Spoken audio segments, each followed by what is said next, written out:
কিছু কিছু খুচরা পার্টি অবৈধভাবে মন্ত্রণালয় নিয়ন্ত্রণ করছে। যত কিছু বাধা বিপত্তি আসুক না কেন, বিএনপি সরকারের পাশে আছে। সরকারের জন্য একটি ভালো নির্বাচনের দরকার এবং এই ভালো নির্বাচনের জন্য বেগম খালেদা জিয়া মৃত্যুর খুব কাছাকাছি থেকে ফিরে এসেছিলেন। তাকে চিকিৎসা পর্যন্ত হাসিনা করতে দেয় নাই, মুক্তি তো দেয় নাই। মিথ্যা মামলায় তাকে নিম্ন আদালতে 5 বছর, উচ্চ আদালতে সেটা বাড়িয়ে 10 বছরের সাজা করেছিলেন। তিনি 6 বছর জেলে ছিলেন। সেই লড়াইয়ে বাংলাদেশ মুক্ত হয়েছে। সেই মুক্তির বাস্তব ভিত্তি আনুষ্ঠানিকভাবে দিতে হলে একটি নির্বাচিত সরকার প্রতিষ্ঠা। এখন যেটি আমাদের গত 16 বছর ছিল না, এখনো নাই। সরকার বলেছে তারা প্রতিশ্রুতিবদ্ধ 26 সালের জানুয়ারি মাসে নির্বাচন করবে। আমরা সরকারকে অভিনন্দন জানিয়েছি, ধন্যবাদ জানিয়েছি।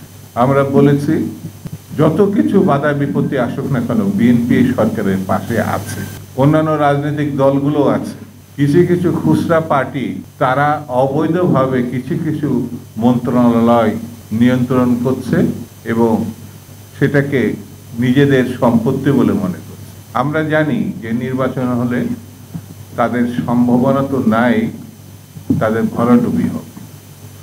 সেই জন্য তারা নির্বাচন, কিন্তু কোন পার্টি চাইলো কি কোন পার্টি চাইলো না, এর থেকেও বড় কথা হচ্ছে রক্ত স্নাত বাংলাদেশে যে দাবিতে আমাদের ছেলেমেয়েরা আত্মহত্যা দিয়েছে স্বৈরতন্ত্রের পতন ঘটিয়ে গণতন্ত্র উত্তরণের জন্য, সেটিতে বাদ দেওয়া যাবে না, সেটিতে ভোলা যাবে না, সেটি কোনোভাবেই গ্রহণযোগ্য না। সেই জন্যে এই আগস্টে দাঁড়িয়ে আমাদের শপথ নিতে হবে, যতক্ষণ পর্যন্ত নির্বাচিত সরকার প্রতিষ্ঠা করতে না পারব ততক্ষণ পর্যন্ত আন্দোলন অব্যাহত থাকবে। এই আন্দোলনের পরিসমাপ্তি হবে না।